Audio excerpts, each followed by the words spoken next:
panel is quite large this morning. To kick us off, it is Cosplay 101, and we have Tennessee Ghostbusters and the Cosplay Collective both represented here. And they are just an amazing, fantastic group. They have so much information to give you guys today. Hopefully we can get it all in this short little panel.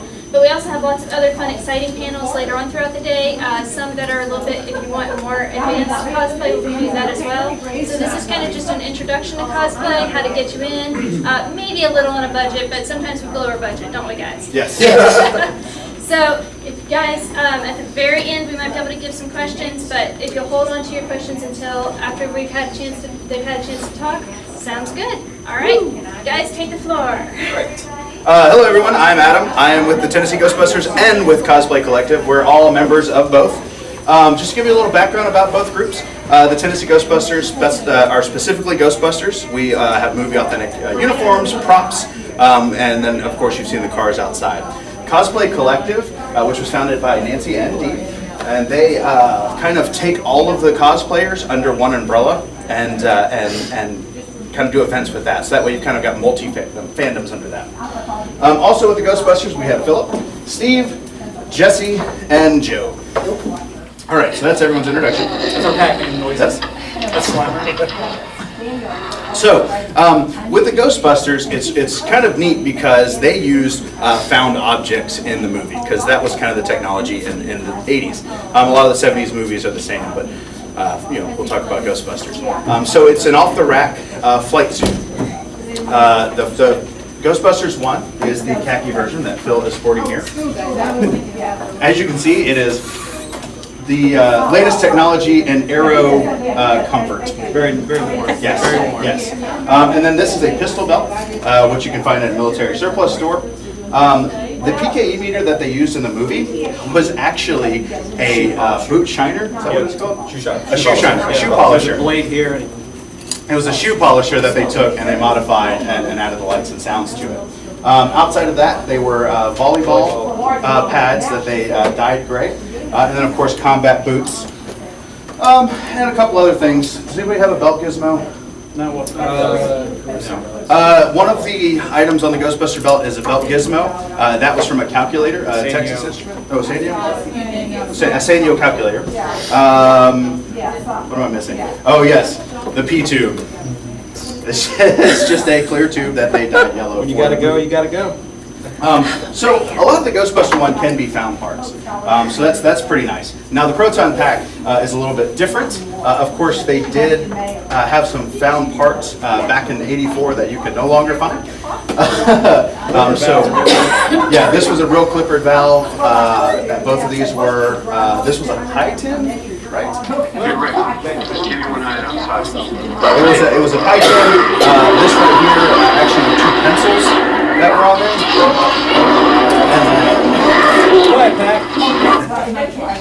And then, of course, another different pieces and everything. The basic flight suit you can do for about 100, 120 bucks. The Proton Pack. Or 26 if you go to, What's that? or 26 if you go to. Well, I meant when you factor in the boots, the belt, the suit, the patches, the elbow pads. When you put it together, it's about 100, 120 bucks. On the cheap side. Proton Pack, mine is a hodgepodge one that we did on the cheap end, and I think we came out with 700, 800 bucks on it. And that's the cheap. That's the cheap end. So the electronics and the lights are really what pushes it over the edge for the price wise. Some of the parts can be 3D printed. The files are out there. They're okay. They're not. Yeah. They're not 100% accurate, but they're close enough. Once you get it put together and painted, it's fine. This trap right here is actually 3D printed. The entire thing is actually 3D printed. So.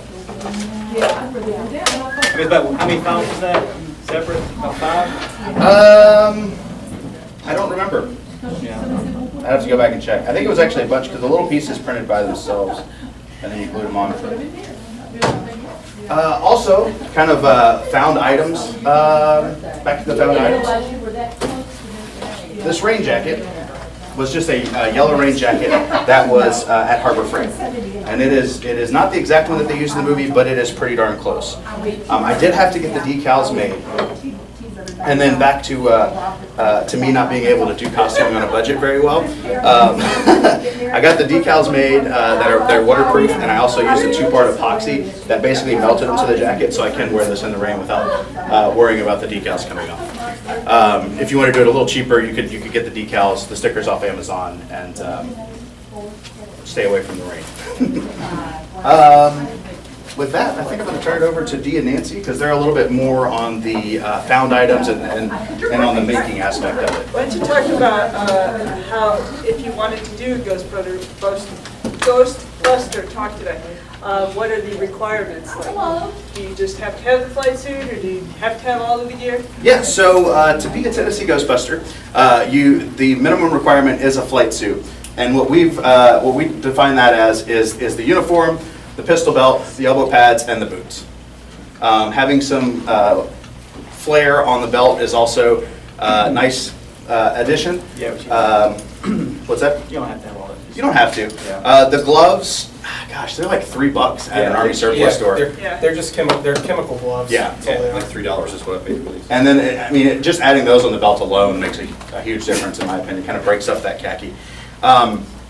If you are interested in joining the Tennessee Ghostbusters, go to our Facebook page, send us a message. We do have a list of requirements and kind of where to find those items, some links to Amazon and stuff like that if you are interested. And then kind of come out to some of the events, because we post them all on Facebook. Introduce yourself to us, kind of get to know us, and feel free to ask us any questions. So. And as far as building the pack, there are plans on gbfans.com with dimensions and measurements and all this kind of stuff. You can make it out of wood, or I made my first one out of foam core poster board. I maybe had $100 in it when I was done, and at the time it was okay. No, it's still. These are definitely movie quality. I wish I brought mine, but you can make a nice pack for not much money. The wood ones are really heavy. The wood ones are heavy. Yeah. But you can make it out of is wood. nothing but found objects. It's the same thing with mine. It's all basically things that you can obtain at surplus stores, thrift stores, secondhand stores, just piece it together. And I think mine combined would be about maybe $100 of parts total. We do allow custom packs and equipment, because Ghostbusters evolves over time, right? It's not just stuck in '84. On top of evolution, and we're talking about evolving things, we're currently trying to get the stuff together for my pack. My pack is based off the late '90s, early 2000s. It's not built yet, but we've currently got the plans from GB Fan, like Steve said, and it will be the Ghostbuster Extreme Pack from that TV animated series that is now prominently based in the comic book series. Yep. The RGB or the Extreme? Extreme Pack's really cool. If you haven't seen it, I think it's really neat. It's really heavy though, because they're mostly made out of wood. But They are. But they're so cool. It's okay, I walk for a living, I'll be used to it. Before I turn it over to Cosplay Collective, were there any Ghostbuster questions? Nope. Okay. Alright, Take it well, away, Cosplay Nancy. Collective, we, like he said earlier, we pull from all the groups. Ghostbusters, they have a Harry Potter group, all that kind of, Jurassic Park now. I've had the Jurassic Park one for a couple Yeah. of years. Now we have something to do. Yeah, so coming back, since it's back out. We also take costumes of all sorts, so if it's all found objects, or if it's actual purchase costume, you can come and join us also. It's always nice to have accurate costumes, but you also don't have to be that accurate. We also will take mashup costumes, or costumes from your own ideas of how you think the character should look, or anything like that. A lot of the special events that we do at the hospitals and things like that, we prefer more accurate costumes that the kids will, recognize, and adults will recognize. I do both. I build costumes from scratch, even doing latex masks. I should have brought it. I didn't bring that. Yeah, I got my Kyle Rayner mask down in the car if we need it. Nancy's got hers right. Okay, well, there's that.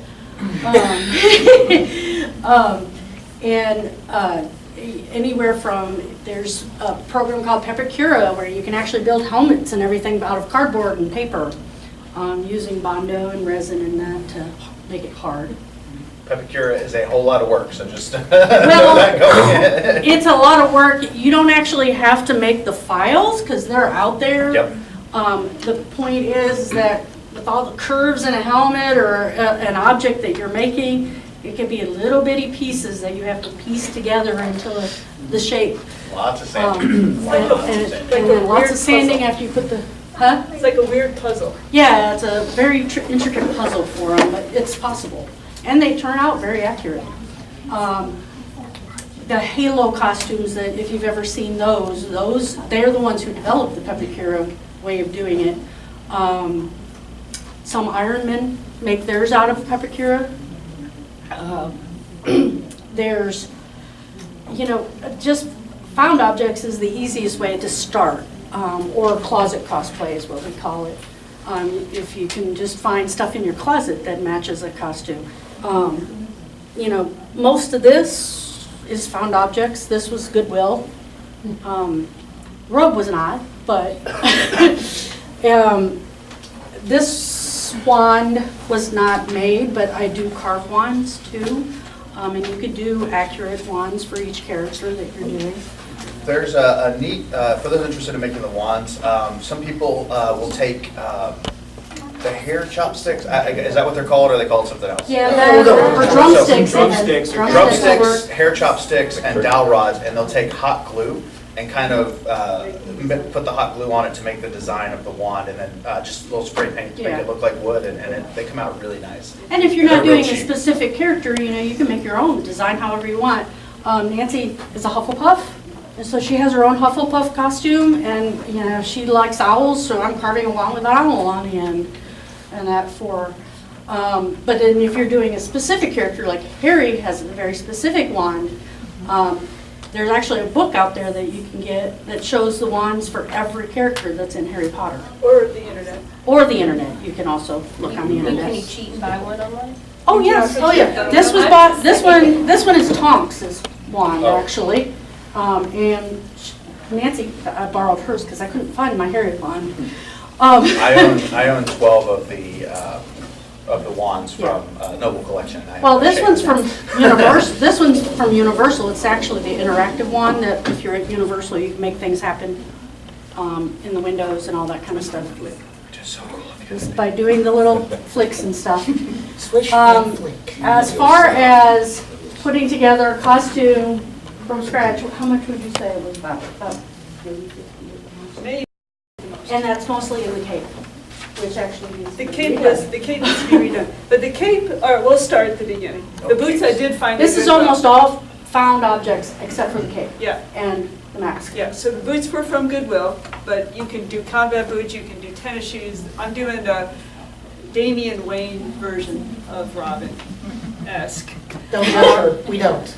You right? No one judge her. Don't. Yeah, don't She won't make it out of here alive. I love him. No, they Rain's don't. downstairs. He's yes. a break. He's a brat. So anyway, the boots I did find it, but you can use whatever boots. They're not accurate because he wears a high top Converse, but green ones. But I'm still looking for those, and if anybody knows where I can find one, holler at me. The knee and elbow. Nancy is a classic closet cosplayer because she'd prefer to put it together than to actually buy the parts most of the time. Because she's cheap, yeah. So yeah, these were from Goodwill. The bracers are were an arm splint that I cut in half, and then I just added the foam on top for the decorations for the armor. Oh, the tights and the shirt I did buy. The red was actually a long long sleeve jacket that I took sleeves off and modified it and put the what do you call these? Ribbon. Yes, ribbon on. Then this is foam for the stripes, and then these are pencil cases from like Walmart that I covered in leather, which I need to redo. I don't like. This is I think they look awesome. thank you. This is from a candy, one of those Mentos candies or something. Yeah, something like that. That I put foam on, painted it. Altoids maybe something. I'm not quite sure which brand it was. The cape itself, the black part is part of a curtain. Yeah. And then the yellow is silk, but silk again, satin, it needs to be redone too. Yeah. She tried to make the cape herself. She doesn't Yeah, sew. And the day that she wanted to premiere it, she didn't have it done, so I made that cape in 30 minutes. Yeah. Just real quick, so we'll be It's redoing great. that this week, actually. Because this is 3 years old, I 3 think. years All old, of this yeah. is 3 years old. I haven't really done any upgrades to it, but so they're coming. The And the mask is Terraflex. Terraflex, which you can Which- talk about. Terraflex is like, if you've heard of Warbler, it's a thermoplastic. So when you heat it, you can shape it, and then when it cools, it stays in that shape. So all we did was shape it to her face, and it's stuck on with spirit gum. So, you know, it just stays on without the strap, because lots of times if you put a strap on your masks or something, you start getting headaches. Yeah. And one thing is you want to be comfortable when you're cosplaying. Most of the time you're not, depending on what you do. Yeah, you know, You guys. Unless you Ghostbusters are, I can check Harry that, Potter get that My is. Star Wars one's a flight suit, so that's comfortable too. Yeah. My TIE pilot, super Yeah, comfortable. yeah, but the rest of it's not. It's not bad. It's really not bad. Yeah. I believe there's a stormtrooper downstairs now, so when you go down there, he's probably not that comfortable. No. Could you maybe tell them the difference between cosplay and just say dressing up in costume for Halloween? What can you do with cosplay? What you guys go and do a lot of stuff all the time, not just conventions, but you go to the hospitals and things. Tell them a little bit Yeah. more about what you guys do. With Cosplay Collective, we actually have two different sides to Cosplay Collective. We have the cosplayer side, or costumer, which, depending on who you ask, So, some are costumers and some are cosplayers. so the difference in costuming and cosplay is costumers, we are representing a character from a movie, and we know that, right? So we're comfortable breaking character. We do try to do movie accurate stuff and all that. Cosplayers, they're a little bit more dedicated to the character, so they stay in character. They're very committed to playing that character. So that's kind of how I define them. So like I do Batwoman, so when she's in Robin and I'm in Batwoman, we bicker a lot because that's what Damien and Kate Kane do, is they bicker when they're together. When I do the Riddler, I tell riddles to people. But again, my definition is more that it's more screen accurate if you're a costumer. Okay. But Yeah. And that kind of changes when you go to person as well. Yeah. Yeah, I think a costumer, most of the time, in my opinion, is they're trying to be very accurate to the character. I consider myself a cosplayer, but I'm extremely accurate to my characters. Batwoman is spot on. I had the drawings from the person who created her, and the ideas about all the pieces of the costumes. I have stuff sewn in the gloves because she could have electrical charge in her gloves, so I added that. So that doesn't. Your question is, people who don't do it just at Halloween are cosplayer or customers. Yeah, if you do it more than just Halloween, you're either a costumer or a cosplayer. What we do is we do a lot of visits to the hospital, senior assisted living. Huh? So do Ghostbusters. Well, yes, Ghostbusters do too. It was a collective week. The Halloween one, we do this every weekend of the year, right? Yeah. We've had something every weekend this year. Pretty much. Yeah. We do community events, we do hospital visits. I got somebody off, I'm I was sorry. like, last year, if I remember correctly, we did just over 42 events throughout the year. And in October, we did, what, 2 or 3? Well, that was just as a Ghostbusters. That's That the was stuff just, we did with as the Cosplay Collective as Ghostbusters. well. And in October, we were doing anywhere from 2 or 3 events per day and weekend We because do it's all that volunteer- sometimes it's all too. volunteer. The nice thing with Cosplay Collective is we draw from so many groups. And we have such a large draw that we can actually do several events at one time. You know, some can go to the one event and some can go to the other. We do Make-A-Wish contacts us whenever they have a Make-A-Wish, and they'll have specific, which I have to tell you. Dreams and Wishes of Tennessee. And Dreams and Wishes of Tennessee contact us. And we do those. We do just events around town, like walks, like Walk for Wishes we did, and March for Babies we do. We do Pumpkin Fest every year. It's the Yeah, they do Ghostbusters. pumpkin. Yeah, so a lot of, and then of course the library started asking us. We started at the downtown library in Nashville, and the other libraries heard about us, so they have us come out now. Next weekend we'll be at the White House Library. What are we kind of? That's, well, you know, Community the charity zoo. event. Next Sunday we'll be at the zoo. It's a special dream night at the zoo on Sunday night for a couple hours, so we'll have all kinds of characters there. We do an annual toy drive, and we deliver the toys in character at Centennial Children's. This year, it was big enough that we had 50 different characters that wanted to go, so we did it actually 2 different days. So we got different children too, so we actually delivered more than any year before. Which that's one of my big, dear to my heart things to do, and it just makes me so happy that so many characters volunteered their time to do that. The other thing that we also do is, I teach classes on costuming at Make Nashville. We also have a general build night. So if you have a costume you're wanting to build and you're stuck on something, or even if you want to build a costume, you don't know what to build, you can come on the third Thursdays of every month in the evening, and other cosplayers are there and can help you pick a costume, which Joe's our expert at that, or help you decide how to build it, what materials to use, things like that. We also do conventions and provide what we call it a hospitality suite. So like last weekend we were at MomoCon, we had a big room, actually it was about as big as this room. And if your costume breaks at the convention, that's one of the worst things, especially if you're going to be in the cosplay contest. So we have all the stuff that you could use to get your costume fixed. Since you mentioned Make Nashville, I want to take a minute and talk about some of the common tools you'll need to build. Outside of, if you're building props, hammer, screwdriver, all that common Dremel, definitely a Dremel. Okay, so outside of the common stuff, if you're building props, Dremel, like they just said, is one of the most important things you can have. It's a rotary tool. It's like a precision saw to help you cut smaller spaces. It helps you sand smaller spaces and cut out some of these finer points. Like these circles right here we did with Dremels. This right here we did with a Dremel. It's a really awesome tool to have. You're also going to want a heat gun. You can get that for about $20 at Walmart, maybe 15. I think I paid 15 for mine. Harbor Freight, for sure. Harbor Freight. That's where I got mine. So you can get a heat gun for like 15, $20. And the heat gun is going to come in handy. You can't use a hairdryer. It needs to be a heat gun. When you're dealing with the heat plastics, or really any plastics for that matter, because some of these right here didn't fit right, so we actually had to take a heat gun and this middle piece to kind of warp it a little bit to get it to fit properly.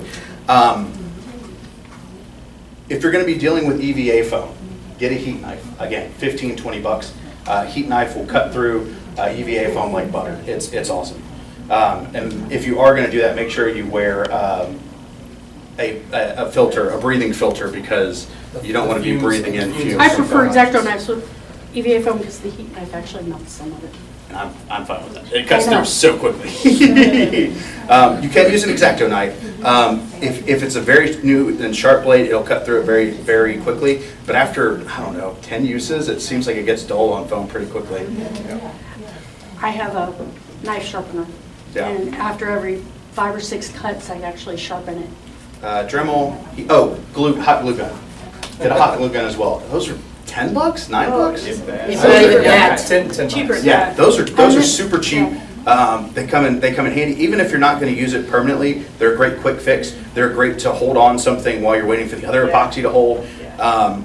Get a hot glue gun. They're awesome.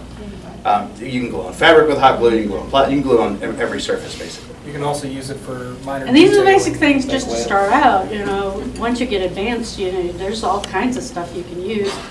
I do a lot of EVA foam armor stuff. I use barge. It's a contact cement. Yes. It's rather expensive, but it's the best glue I've ever used. Once you put it together, it's not coming apart. If we're going to have something that needs to flex a little bit, I like E6000. E6000 flexes. It's awesome. That's a glue. Yes, it is a glue. I think that if you're going to be dealing with glues and plastics and Dremels and things like that, just go ahead and invest in one of those 3M breathing filters from Home Depot. I think they're like $20, $25. And I have done resin with and without it, and I prefer with it every time. So, just go ahead and do that. So I have a workshop in my garage, and I have like 4 of them just hung up all over. So just grab and put on because I use so much of it. So what would be a piece of advice you give to new cosplayers who are just going to a con? What kind of etiquette or interaction with other con goers or interaction with other cosplayers? How would you, what piece of advice would you give to somebody who's new with starting out cosplay? Be courteous. Yep, you're very curious. Absolutely. If you want to take a picture, ask. Yes. Don't, because I mean, That's the we'd number be one happy. thing, always ask. We're always happy to take pictures, and we'd much rather pose and give you a good picture than one of us taking a drink from a Coke or something. Yeah. So absolutely ask. We'd be, like I said, I'll pull the neutron wand out and I'll pose for you every time. As far as that, ask questions about how we did it and everything. Yeah. She answers every single question that gets asked. Yeah, I mean, I get asked a lot, so I don't mind answering. Most cosplayers love to talk about how they made their costumes or where they got their costumes, because some people buy parts and stuff. But people love to talk about it. It's our hobby. We love it. And also, You'll get there, Phil. even if you see somebody that doesn't have a real 100% accurate costume, or you don't have to look exactly like the character to do the character. But be courteous about it. These people love this character. That's why they're doing it. So don't criticize or anything. That's a big thing, especially at cons. You don't have to get con security. This is for fun. If a movie exists, most of the research has already been done for you. There's a website called the RPF, all one word, therpf.com. Stands for the Replica Prop Forum. They have costume sources, they have prop sources, they have videos on how they built them. They have links to where you can find them if they're found items. So if you're starting out, I feel the RPF is a great source of knowledge. And on YouTube, you can look up Evil Ted. He's fantastic on showing how to do EVA foam work and prop work and how to build helmets. EVA, that's another reason for a heat gun, because EVA, Yeah, heat you gun will need help a with heat gun EVA. for the EVA to shape it and form it. Phil? That's what I'm saying. So, for a cosplay collective, like, do you have to be an adult to be part of it? No. Okay. Everyone's welcome. We even have some people that don't have their costumes yet that are handlers, and they'll come and help the costumers. Because some of the costumes that we wear are very difficult to get around in and stuff, and it's always nice to have somebody that can carry stuff.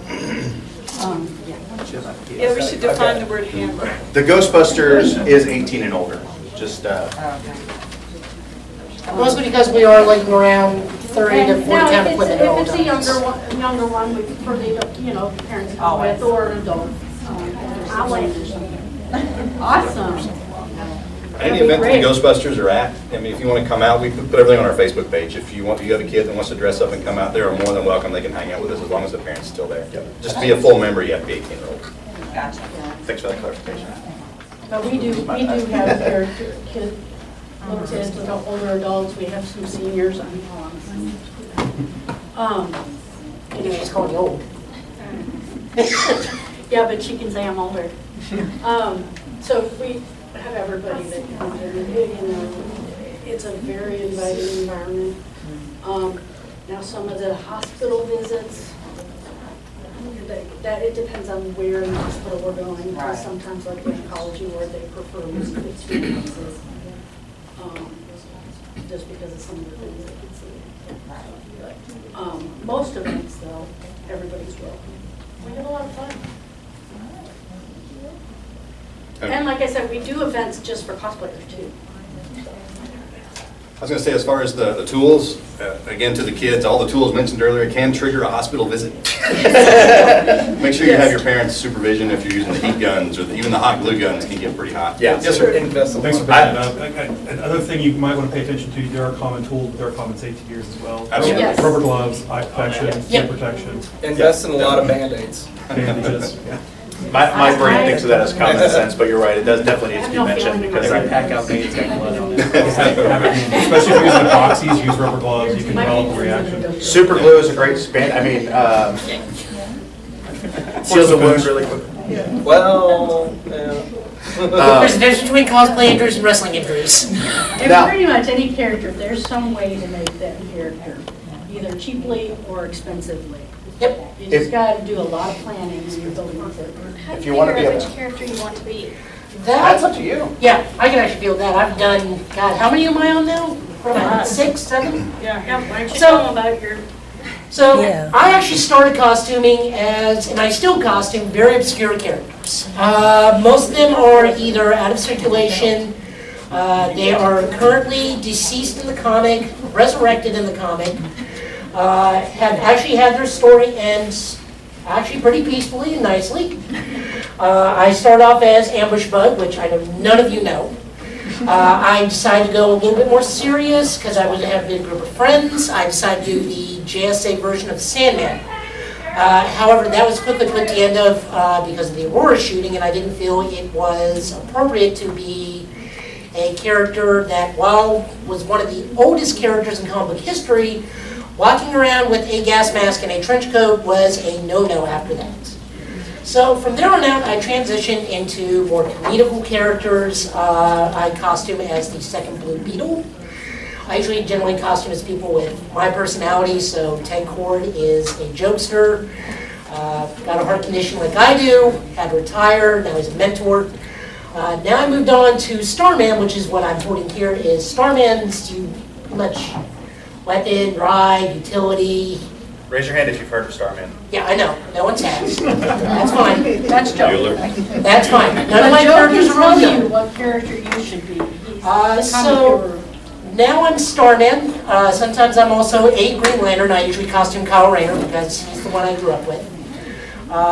This is the Cosmic Rod for Starman. The top is 3D printed by my friend Jared, who you will see sometimes in our pictures as Flash. Most of it is PVC pipe, spray painted gold with save for the bottom, which is the hilt from, I believe, Vader's lightsaber. That is Vader's lightsaber, right? Yep, Vader's saber. The reason for Vader's saber being in here is the artist would actually sneak in lightsabers in the Cosmic Rod every now and then whenever he got a chance to draw it. My character lasted from... Something no one would know but Joe. Yep. My character actually lasted from 1996 to 2001. He was one of the mainstay characters of the late 90s, early 2000s. And his book actually ended. His book actually ended well. Got in a car with his son and drove off to San Francisco to meet his future wife. Spoilers. Spoiler alert. Yeah, if you're going to find that book, I applaud you. They were all looking for Starman, and now. Well, you know. He got Superman's okay to retire, so that's a pretty good retirement endorsement. But the point of everything is I get to costume who I like. I don't get judged for it. I do who I love because of my personality. It fits me so well.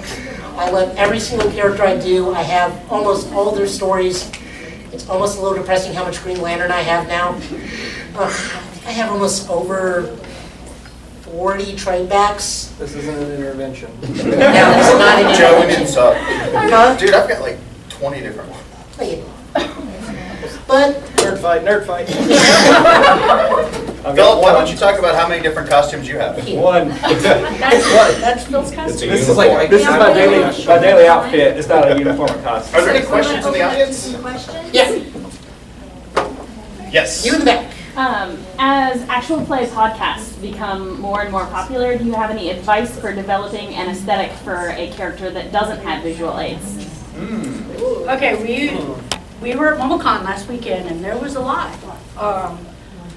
What was the podcast? I don't listen to a lot of podcasts, but when I see a character that I didn't quite recognize, they would say, well, the star of this podcast described the character, and so they created the character. You can make your own cosplays up. Like I said, some of the best ones to see are mashups. You'll see like a Snow White and Mandalorian, like Boba Fett, you know, or a stormtrooper that's dressed like something else, or Conehead Ghostbuster. Conehead Ghostbusters. They've done that, yeah. We have Brian who does that shore leave stormtrooper, or Oh he's yeah. got the trooper helmet, but he's decked out in a Hawaiian shirt, a leggings, He's got the sandals. shore trooper helmet, but then he's got like the Hawaiian shirt. He's and got the all. Rex on there, right? But, Captain Rex. but yeah, I mean, just do as much description, or Brian's short trip, look Captain for as Rex much column. description, ask the person who created it. We have a friend who did a character out of a book, and she literally went to the author and the author's husband, who drew part of it, but not all, or described part of it, but not all of it, and asked him to finish the entire office so she could do it. So just those type And of she's things. actually made it. I mean, it's spot on to what the author of Mercedes Lackey, if you've ever read her books, is one of her characters. So just to ask. Yeah. Or if whatever description they give, run with it. I bet whoever created that character would be super happy. Yeah, Yeah. excited that They somebody took that took the time to time do to it. figure it out and Yeah. put it together. And you know, if you do that, try to find a con that they're at or something and Yeah, 'cause go they would show love it that. off. Uh-huh. Oh yeah, they love it when you do that. I do Bombshell Batwoman, and I went to C2E2, and Aunt Lucia, who created the bombshells, was there, and he signed my back for me. He just liked that I had the costume on, you know. Any other And that was questions? before they had their own comic. For podcasts, I don't know if you listen to Welcome to Night Vale. I'm a Taz fan myself. Okay. I do Adventure Zone, but yeah. Okay. I've Well, there's definitely a, heard of Night Vale. yeah, there's a glow cloud in Welcome to Night Vale, and I saw somebody at a con dressed like a big glow cloud. They had a big cotton ball glow Somebody thing. did Sharknado. It was Hey, cool. someone, Tornado with sharks in I it. think one of our friends is doing a character from Are there- Critical Role. We got Yeah, Critical Role. Oh, that's the, that was the Yeah, big that's like another 5 big minutes, I want to one. make sure we got all the questions if they're ready. Anybody Are else? there any other questions? Because we can ramble all day, this is what. Oh, yeah, easily. Oh, we love it. They do each have their own tables out, and you are welcome to Don't be shy. talk to them at any point out there if you do have any additional questions. But thank you guys so very much for everything, and thank you guys for coming. There's lots to do. Be sure to look at your program all throughout the day. And if you do need an autograph for the comic Fable, our little comic dragon, all of them should have a comic Fable button. So you should be able to get an autograph from them to fill out your autograph game. And once you have all 4 autographs filled out, then you get a limited edition Imaginacon pen. And we'll hang out for a minute in case there's shy people who didn't want to ask their question in front of the class. Yep. I have it all. Thank you. guys. Very good. Good job, Bill.